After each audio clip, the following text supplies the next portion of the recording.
Assalamualaikum warahmatullahi wabarakatuh. Alhamdulillahi wahda, wassalatu wassalamu ala rasulillah. Sahabat Ferry Channel, rahimakumullah. Kita kembali ke kisahnya Nabi Musa alaihissalam, yang mana kita tahu bahwasanya Nabi Musa alaihissalam selamat dari kejarannya Fir'aun, dan Bani Israel melihat sendiri di depan matanya bahwasanya mereka melihat Fir'aun dan bala tentaranya diporak-porandakan oleh Allah Subhanahu wa Ta'ala di tengah-tengah lautan. Dihimpit sama air yang tingginya puluhan meter, dihantam, habis, tidak ada sisanya, selesai. Bani Israel sudah selamat dari genggamannya Fir'aun. Kemudian kita juga sudah bahas Korun dan juga Nabi Musa alaihissalam bersama Nabi Khidir alaihissalam juga sudah kita bahas. Selanjutnya diceritakan di sini Nabi Musa itu dijanjikan sama Allah Subhanahu wa Ta'ala mau bertemu sama Allah Subhanahu wa Ta'ala. Subhanallah. Makanya Nabi Musa itu dibilang Kalimullah. Kalau Ibrahim Kalilullah. Kalau Nabi Musa Kalimullah, yang diajak langsung bicara oleh Allah Subhanahu wa Ta'ala tanpa ada perantara. Allah Subhanahu wa Ta'ala berfirman dalam surat Al-A'raf ayat 142, wa wa'adna Musa salasina laylatan wa atmamnaha bi asrin fatamma miqatu rabbih arba'ina laylatan. Maka wa wa'adna Musa salasina laylatan, kami janjikan Musa alaihissalam 30 malam. Wa atmamnaha bi asrin, dan kami sempurnakan, tambahin 10 lagi. Fatamma miqatu rabbih arba'ina laylatan. Jadi Nabi Musa itu zahaba Musa liyabta'i da'an Bani Israel liyunazzi rabbahu jalla wa'ala. Nabi Musa itu pergi meninggalkan Bani Israel untuk berjumpa dengan Allah, untuk bermunajat kepada Allah Subhanahu wa Ta'ala. Ditinggal Bani Israel oleh Nabi Musa. Wa kana qad shauma salasina laila. Sebelum bertemu sama Allah, Nabi Musa itu puasa dulu 30 hari. Akhirnya Nabi Musa ini setelah 30 hari sudah mau ketemu sama Allah Subhanahu wa Ta'ala. Dia takut berjumpa dengan Allah dengan keadaan mulutnya bau orang berpuasa. Orang puasa itu bau mulutnya tidak enak. Jadi baunya perut ini naik ke atas. Meskipun kita sudah sikat gigi, tapi tetap baunya masih ada. Nabi Musa tidak mau mulutnya bau. Jadi setelah puasa 30 hari, Nabi Musa buka puasa. Akhirnya datang ke waktu yang sama Allah dijanjikan. Qalallahu lahu, akhirnya Allah tanya kepada Nabi Musa, kenapa engkau ya Musa kok buka puasa? Kata Musa, biar bau mulutku berubah. Kata Allah Subhanahu wa Ta'ala, tidaklah engkau tahu wahai Musa bahwa mulut orang yang berpuasa itu bagiku lebih harum daripada baunya misik, lebih harum daripada baunya kasturi. Akhirnya kata Allah, sana kamu puasa lagi 10 hari, terus kamu datang.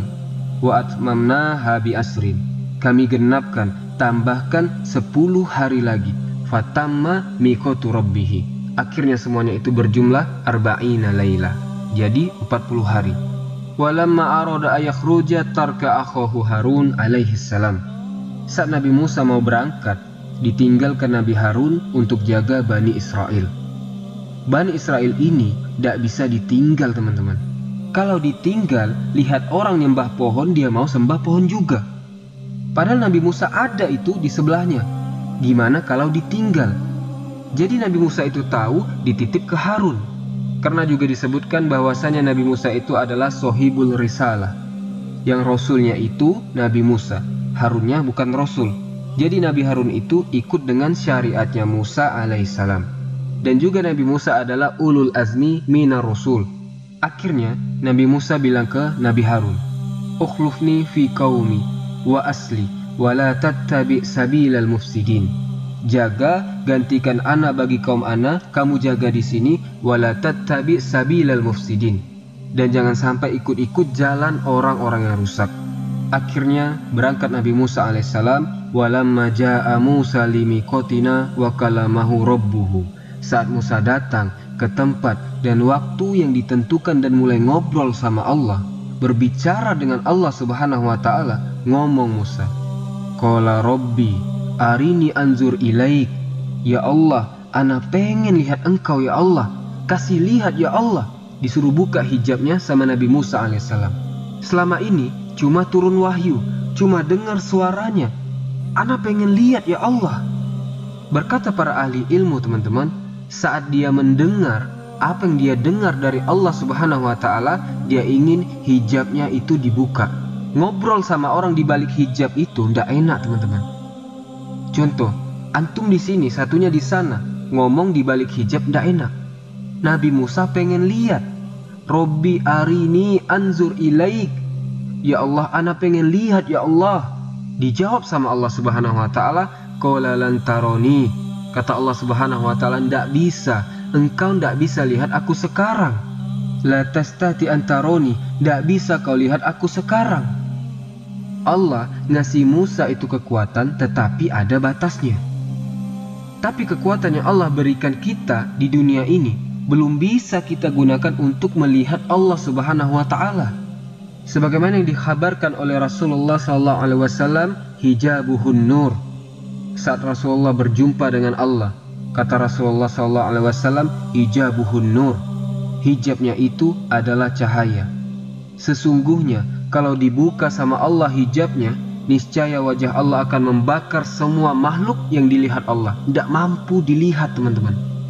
Jadi ini dalam bentuk rahmat Allah Subhanahu wa Ta'ala kepada Nabi Musa, tidak bisa kamu lihat sekarang.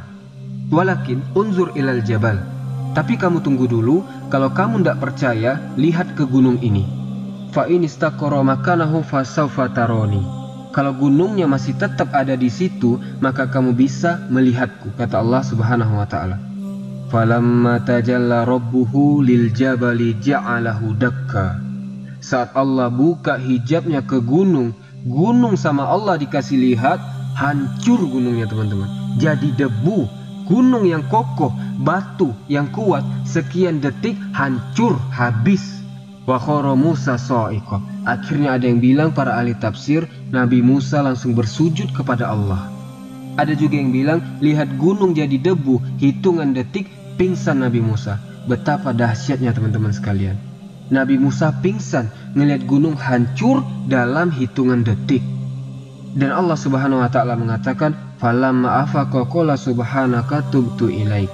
Saat Nabi Musa sadar, langsung Nabi Musa berdoa, ya Allah, aku bertaubat kepadamu atas apa yang sudah ana minta, sedangkan ana belum pantas menerimanya di dunia ini. Sudah selesai, teman-teman sekalian, pertemuan Nabi Musa dengan Allah. Akhirnya Nabi Musa kembali ke kaumnya. Terjadi apa yang ditakuti oleh Nabi Musa alaihissalam, yang mana ini kejadiannya sungguh menyedihkan. Nabi Musa berjumpa dengan Allah selama 40 hari ditinggal kaumnya. Terus Nabi Musa kembali ke kaumnya sebagaimana yang dikisahkan ini. Wa iswa'adna Musa arba'ina lailatan summa takhadtumul ijla min ba'dihi wa antum zalimun. Saat kami berjumpa dengan Nabi Musa 40 hari terus pulang ke kaumnya, ternyata kaumnya berbuat zolim, menyembah berhala kaumnya. Kisahnya panjang ini, ada di surah Al-Baqarah dari ayat 51 sampai 54, dan juga di ayat yang lain dijelaskan di dalam surah Al-A'raf dari ayat 148 sampai 149. Terus ceritanya juga dilanjutkan di surah Toha dari ayat 83 sampai 89. Terus surah Al-A'raf lagi dari ayat 151, dan juga di surah Toha dari ayat 90 sampai ayat 97. Ini yang mengisahkan bagaimana Nabi Musa meninggalkan kaumnya, terus Nabi Musa kembali. Nabi Musa menemukan kaumnya lagi menyembah patung sapi dari emas. Saat berangkat, patung sapinya belum ada. Pulang dari berjumpa Allah, kaumnya lagi menyembah patung sapi. Bisa antum bayangkan, teman-teman? Sudah dititip ke saudaranya padahal, seorang nabi. Jadi Nabi Musa lihat kaumnya menyembah patung sapi. Nabi Musa lagi pegang wahyu dari Allah Subhanahu wa Ta'ala yang ditulis di kertas-kertas ini, jatuh karena kaget dengan apa yang dilakukan kaumnya. Apa yang dilakukan sama kaumnya? Dapat dari mana patung sapi itu? Patung sapi ini dibuat sama seseorang namanya As-Samiri. Wa huwa rajulun laisa min Bani Israel. Dia itu bukan Bani Israel, tapi numpang ikut sama Bani Israel. Jadi saat Nabi Musa di malam itu, mereka diperintahkan untuk keluar rame-rame. Ingat masih kisahnya ya? Ayo keluar dari Mesir, di malam itu berangkat. Sebagian Bani Israel itu kita tahu ada yang pinjam emas-emas sama Fir'aun. Ingat ya? Dan ada juga yang mencuri karena merasa sudah lama ditindas Fir'aun. Setelah lewat dari laut, selamat sama Nabi Musa, ditemukan emas-emas ini dipegang sama mereka. Allah Subhanahu wa taala berfirman dalam surah Toha, "Qala ma akhlafna mau'idaka bimalkina walakinna hummilna auzaron min zinatil qaum wa huwa zahab an lazi sarraku." Kami bawa ini, humilna, kami bawa auzaron min zinatil qaum, kita bawa ini perhiasan-perhiasannya suku Kipti. Sama Nabi Musa dikasih tahu ndak boleh, nyuri itu ndak benar, buang sana ke laut. Buang, kata Nabi Musa. Dibuang semuanya karena ndak boleh. Dari saking banyaknya Bani Israel, teman-teman, itu emas sebanyak-banyaknya dilihat sama Samiri. Wah, ini kesempatan. Mutar kepalanya Samiri, ya. Akhirnya emas yang dibuang itu sama Samiri dikumpulin lagi, dikumpulin semuanya, kemudian sama dia dipanasin pakai api sampai meleleh, terus dibentuk jadi ijlan. Itu adalah sapi kecil. Dan hebatnya Samiri ini, dia bikin bukan hanya bikin gitu-gitu saja, enggak. Sama dia dikasih lubang di pantatnya, tembus lubangnya sampai ke mulutnya, kayak model seruling, teman-teman. Jadi kalau ditiup sama angin, ada suara sapinya. Fata'ajabu, subhanallah, kaget semua Bani Israel. Sapinya bisa ngomong, katanya. Ada suaranya. Itu suara siapa? Kata Samiri, ini suara Tuhannya Musa. Percaya semua Bani Israel, subhanallah. Kita lihat Bani Israel seperti apa, teman-teman. Ajib, ini patung bisa ada suaranya, kata Bani Israel. Faqala lahum Samiri, haza ilahu Musa allazi zahaba yabtaghi bihi. Ini Tuhannya Musa yang sama Musa ditemui itu. Ini dia, ada di sini sekarang. Musa itu bilangnya 30 hari ya, terus nambah lagi 10 hari. Kita lihat apa yang dikatakan sama Samiri, haza ilahu Musa. Karena Nabi Musa itu bilang sama kaumnya 30 hari, aku akan kembali. Ternyata sampai 40 hari Nabi Musa belum datang. Nabi Musa telat 10 hari. Setelah 30 hari Nabi Musa tidak datang, sama Samiri dikeluarkan bintang tamunya. Sapi kalau ditiup angin ada suaranya. Faqalu mahazal ijab. Apa ini? Katanya Bani Israel. Qala do'a Musa nasiya ilahahu. Nabi Musa itu hilang, tersesat dan lupa sama Tuhannya. Wa sayati Musa wa yaqulu lakum haza ilahi. Dan percaya sama ana, sebentar lagi Musa akan datang dan Musa bilang, ha, ini Tuhanku. Katanya Samiri ngomong sama Bani Israel. Qala Harun, berkata Nabi Harun. Harun melihat Samiri ngomong seperti itu sama Bani Israel. Ittaqullah, bertakwalah kalian kepada Allah. Bukan ini Tuhannya Musa, ini patung sapi. Tapi perkataan Harun tidak dianggap sama Bani Israel. Harun itu terlalu baik, teman-teman. Halus orangnya. Bani Israel tidak takut sama Harun. Tapi kalau sama Musa mereka takut. Antum bisa bayangkan, orang didorong sama Nabi Musa bisa mati. Diingat sama Bani Israel, hati-hati sama Musa. Didorong mati, takut sama Nabi Musa.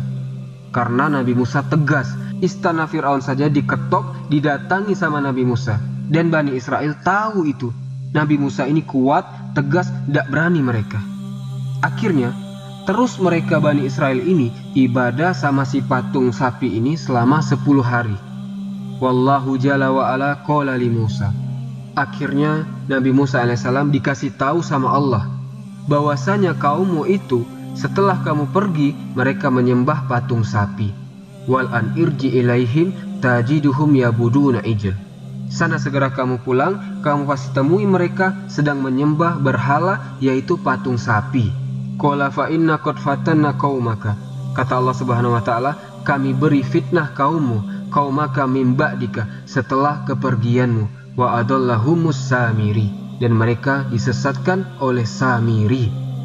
Kata Allah Subhanahu wa taala, surat Toha ayat 85, faraja'a Musa ila qaumihi ghadiban.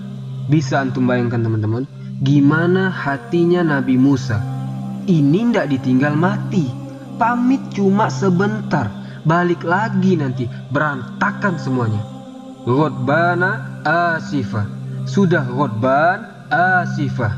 Ghadban itu artinya marah. Asifan artinya marah sekali. Sebagaimana firman Allah di ayat yang lain, saat mereka membuat kami marah, kata Allah, kami balas mereka semua, kata Allah Subhanahu wa Ta'ala. Jadi asafa artinya marah sekali. Itu yang disifati oleh Allah, bagaimana yang ada di hatinya Nabi Musa saat mengetahui kaumnya itu menyembah sapi. Ikhwatal iman rahimani wa rahimakumullah.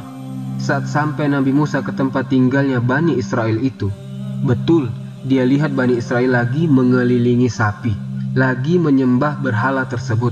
Fa'alqal alwahallati fiha kalamullah, sampai yang dibawa sama Nabi Musa dari kertas-kertas ya, yang ada kalamullah jatuh teman-teman sekalian, tanpa dirasa oleh Nabi Musa atas apa yang Nabi Musa lihat. Faltafata fawajada Haruna ma'al qaum. Dia lihat Bani Israel lagi nyembah berhala patung sapi. Dia lihat di situ ada Harun. Awalnya dipikir sama Nabi Musa Harun tidak ada. Ternyata Nabi Harun ada di sana.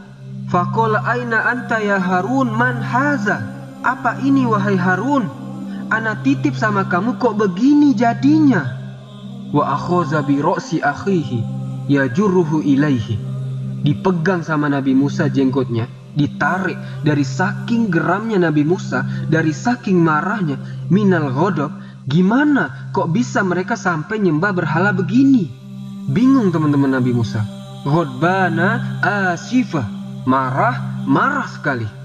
Qulabna ummah, kata Nabi Harun, wahai saudaraku, innal qauma stad'afuni, sungguh kaum kita ini tidak menganggap keberadaan ana.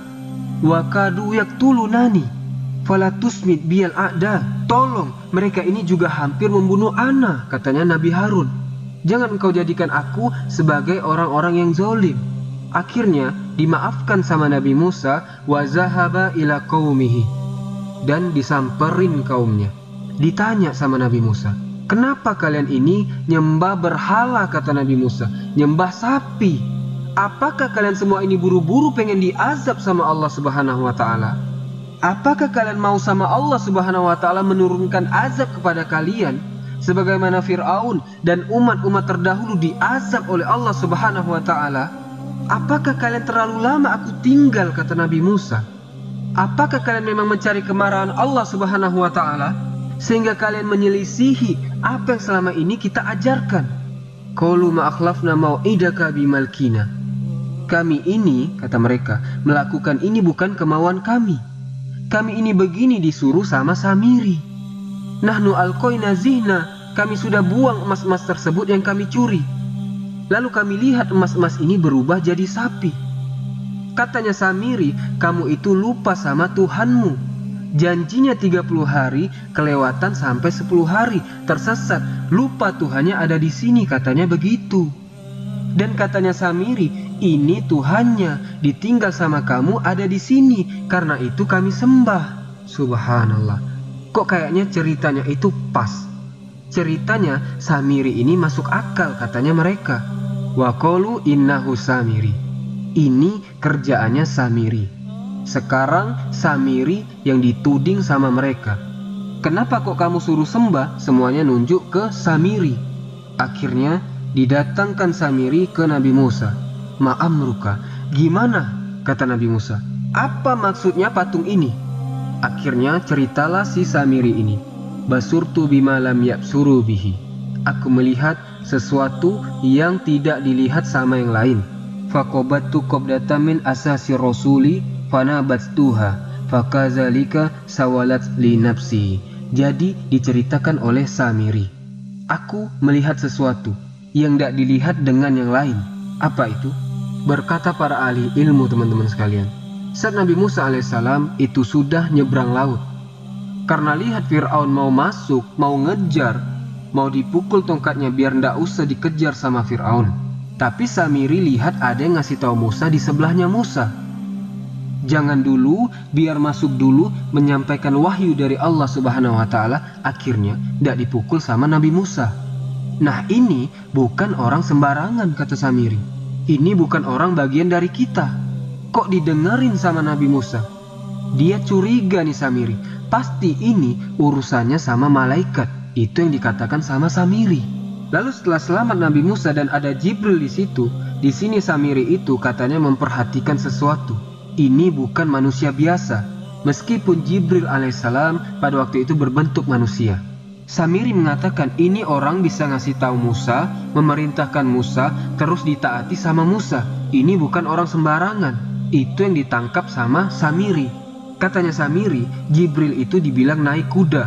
Terus bekas pijakan kaki kudanya itu dari tanah-tanah itu diambil sama Samiri, dikumpulin, disimpan.